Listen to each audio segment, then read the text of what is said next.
Hello, everyone, and welcome to another episode of Ship Views with me, Carburetor.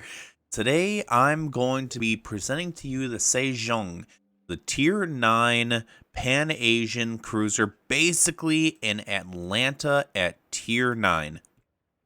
Or I guess not really in Atlanta, more like a Flint, because it does have more of the Flint-style setup.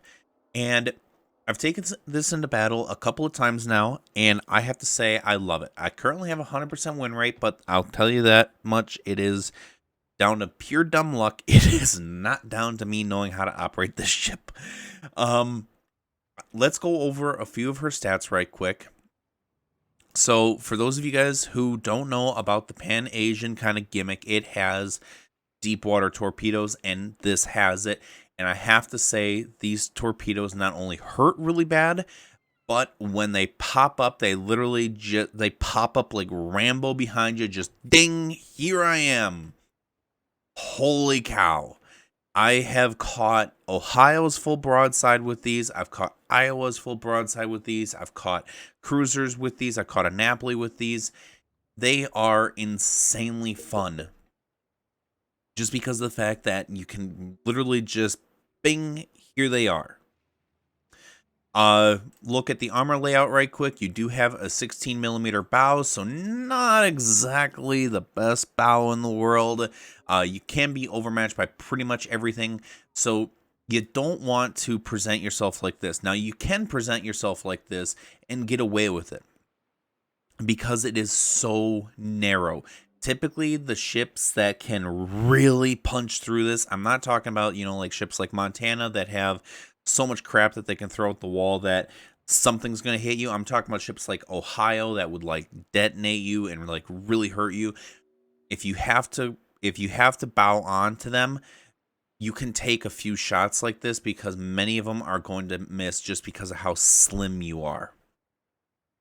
You do have a 32mm belt, or at least upper belt, so that can bounce a lot of shells, and it kind of works, kind of doesn't. I have been caught kind of broadside a couple of times, and when you get caught, it hurts really bad. Nice little armor belt here of 95mm, and again, that can protect you, but don't rely on it. Let's get rid of this upper structure, and let's look at the Citadel. So that is the Citadel. That was right there. I actually forgot about that. And I can tell you this, you can be Citadeled really, really easily. I was Citadeled by Hayate. Granted, it was tiny Citadels, tiny little, little mosquito Citadels, but I'll tell you this much, after a while, they add up and they hurt. Now, you do get a heal with this. Let's move into equipment here. Sorry, Admiral. Gotta talk with you later. You do get a heal with this, but it's nothing to write home about. You do get a torpedo reload booster, but to tell the truth, I don't use it because this is not a torpedo ship. This is not a ship for torpedoes.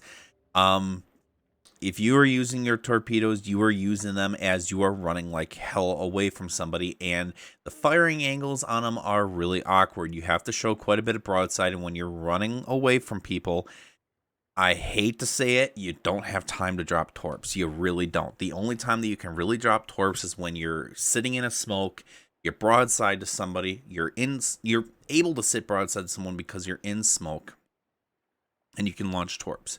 You do have the defensive AA fire, which AA is decent. Nothing is great AA anymore.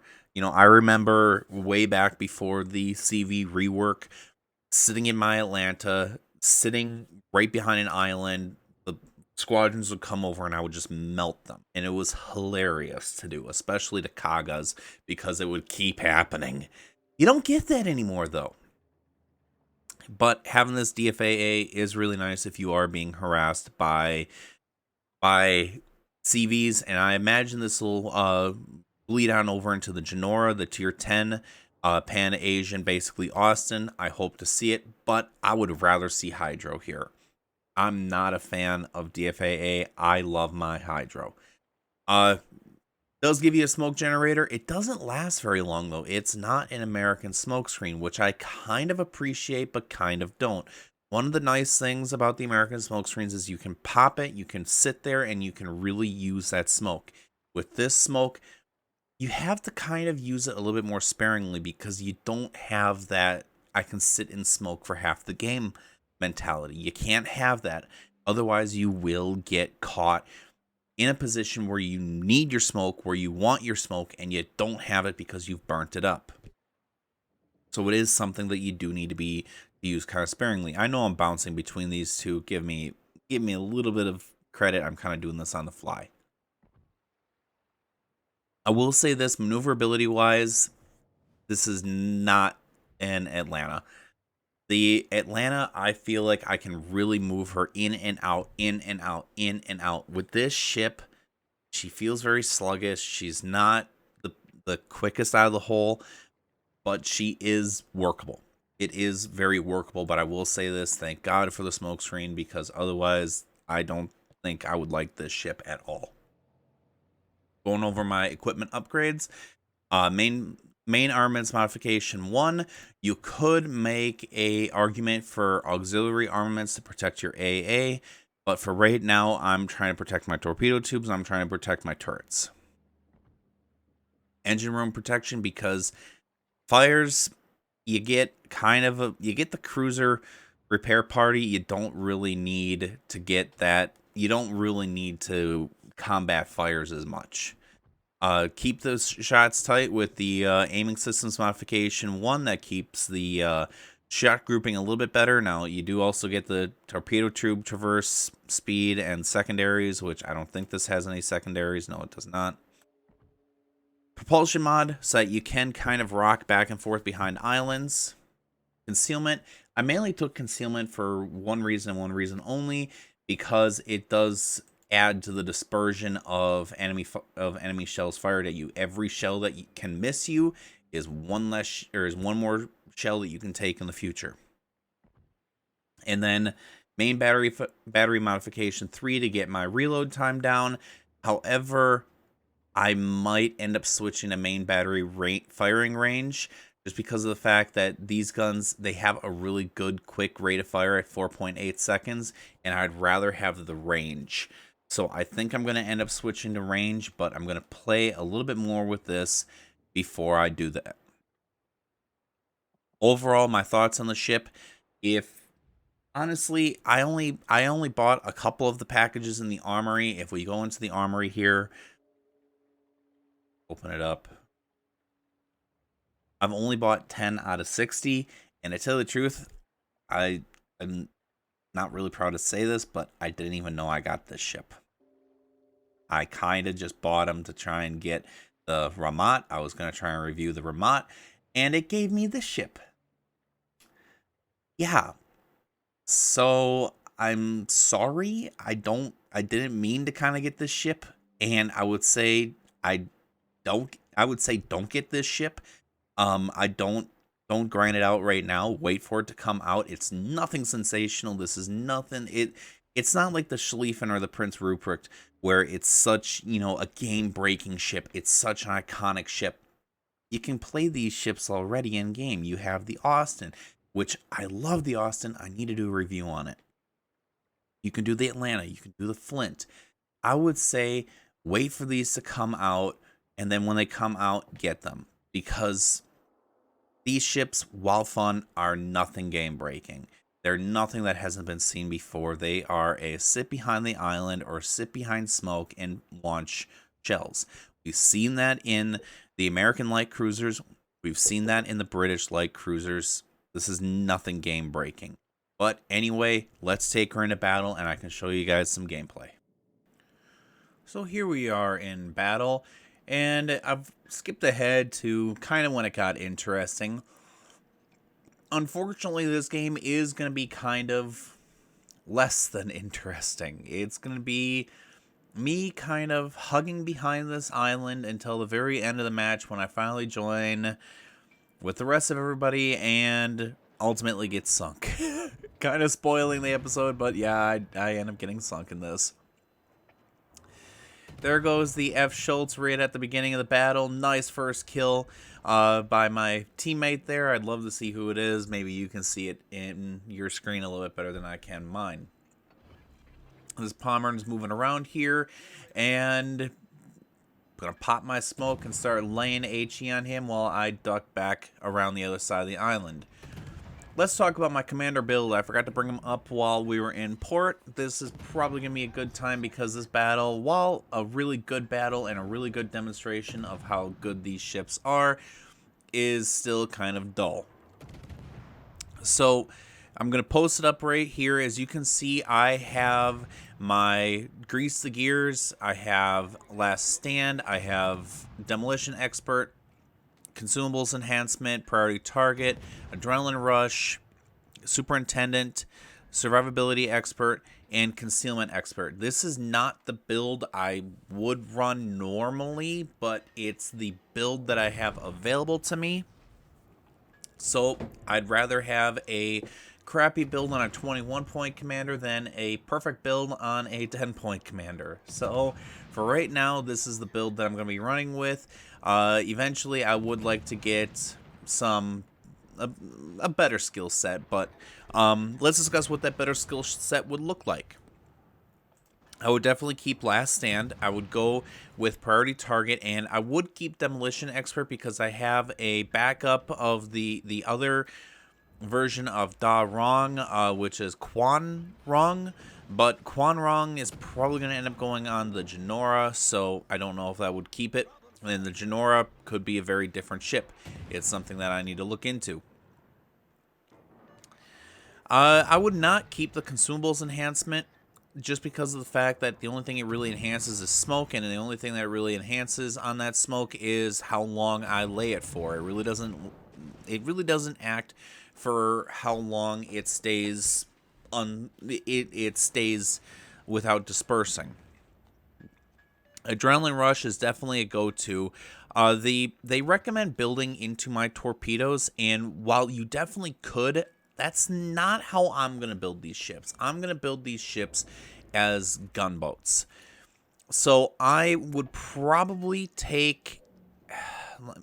I have my other screen open. I would take heavy HE and SAP shells just because the HE is kind of really nice to have. Still keep Superintendent, still keep the Adrenaline Rush, and still keep the Survivability Expert, but get the heavy HE and SAP shells. Moving on to the fourth line, if I have enough, I'm not really adding these up in my head as I go. Going to have to look into that. But I would definitely keep Concealment Expert. The only other thing that I can really see on the fourth line that I would want to run is either radio location or inertia fuse for HE shells. Everything else there, I mean, you could run the top grade gunner, which would get you the increased reload speed of your main battery if there's a visible enemy within your ship's standard detectability range. You do have kind of a huge concealment range of 9.7 kilometers, but I don't know because it's such an expensive skill. If it was a 3-point skill, I'd say get in a heartbeat, but it is something to consider, and I would get the inertia fuse for HE shells just because these are only 5-inch shells, and at tier 9, you're gonna fight a lot of tier 10 and now tier 11 ships, and these shells only have an armor penetration capacity of 21 millimeters. Getting a few more pens might be nice, but it's really up to you. Do you want to rely on RNG with your fires, or do you want to try and do a little bit more damage with your inertia fuse for high explosive? Personally, sorry, I had a cough there. Personally, I'd like to see inertia fuse for HE shells, but again, that's just me. Going back into the battle here, you can see I'm already up to 84,000 damage, and that's just from sitting behind this island, launching HE, and getting fires. So there is something to be said about not running that inertia fuse for high explosive, but what's the point of having the the extra damage on your heavy HE and SAP shells if they don't pen anything and you can't do any damage to them, you know? The only thing you can really do is pen 16 millimeters of armor, which some ships at tier 10 have, but most have more than 16 millimeters. Typically, it kind of goes 16, 26, 32. So you can't do any damage to the 26 and you can't do any damage to the 32. So I would definitely recommend getting IFHE just to get you that little bit more penetration. Launch Torps out at the Pommern and still raining HE down on him, trying to get him set on fire. You know, it does really show how fire damage can really tick up in these games, because a lot of these ships, especially these ships with insane health pools, fire damage is a derivative of how much health pool you have. It's based off the health pool. So with a lot of these larger ships, a lot of these ships with massive HP pools, you can really farm that damage. One of my clanmates had 4 fires going on a Bismarck, and I think each tick was like, I think he said it was in the thousands. I want to say it was 3,000 or 4,000 per tick of fire damage, but I don't remember, and I don't want to portray too much false information. We are doing really well in this game, but as everybody knows, if the only sure things in life are death and taxes. And believe it or not, this comes down to be a nail biter. This comes down to be really, really close. Moving in here, one thing that I can always say to people, you're never out of the battle. There are several little tips and tricks that I give you guys. You know, the last episode I said patience, patience, patience, patience. Don't do anything stupid. Don't push out. Don't put yourself in danger willingly. Make them come to you. Another one is don't ever exclude yourself from the battle. I've seen so many people, oh, we're going to win. We outnumber them 2-1. I'm all the way on the other side of the map. I'm never going to get there in time. Never going to do any damage. I'm back to port. I'm going to start my next battle. No, no, no, no, no, no. If every single person did that, you would completely destroy your fighting force. And it frustrates me to no end when people do that, because you're never out of the fight. You are never, ever out of the fight. Moving in here, trying to close the distances. We're having that range mod would be kind of nice, just to kind of reach out there and be able to hit them. But these shells are kind of floaty. They are American shells. I can't remember what the caliber on the guns are, and it doesn't say in game, but they have a really low shell velocity of 808 meters per second out of the barrel, which for lightweight shells like this, they bleed that speed really, really fast.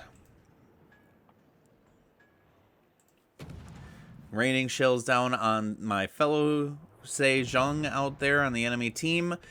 One thing that has always kind of bugged me is I hate when it's literally the same ship versus same ship. I would love to see it in World of Warships where you can only have one ship of each name on each battle. I realize it'd be very difficult, but when you're going against a team that has 4 Kerfers or 4 Pommerns or 4 Clevelands or 4 whatever, it's like, what's the point? This is totally fake. Now, granted, you could say, well, okay, you know, let's say there were like 6 ships in the class. You could see 6 ships.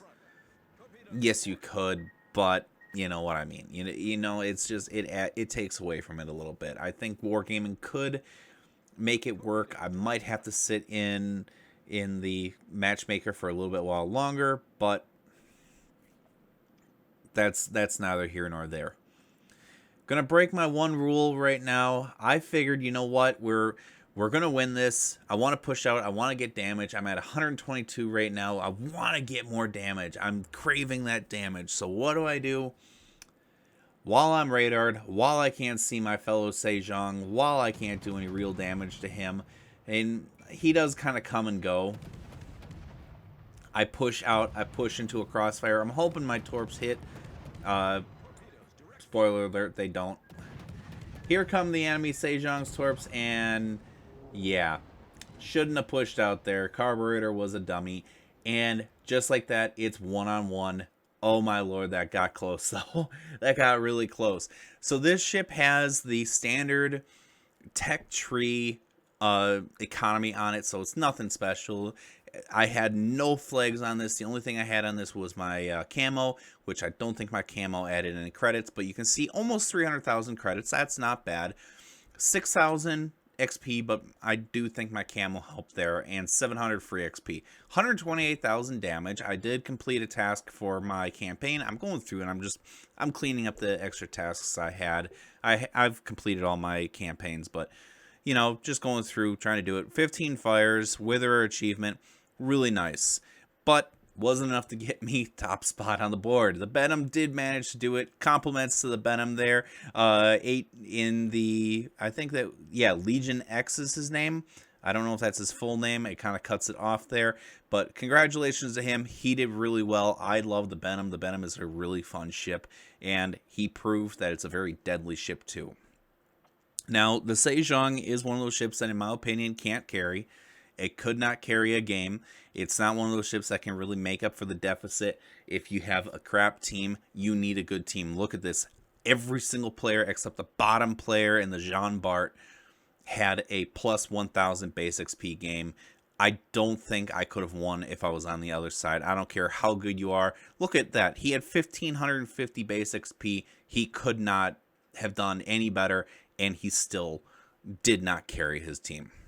Last screenshot, I didn't get the credits in XP, but you can see the damage I did there. 63,000 damage to the Palmer. That's insane. 40,000 HP to the Jean Bart. 8,500 to the Sejong. 82 to the Seattle. 3,500 to the Buffalo. 2,500 to the Kitakaze. Sorry, my throat's really scratchy all of a sudden. Anyway, I hope you guys enjoyed. I was planning on doing mods, and I was planning on doing that other one, but oh well. Take care, stay safe, and I'll see you all next time.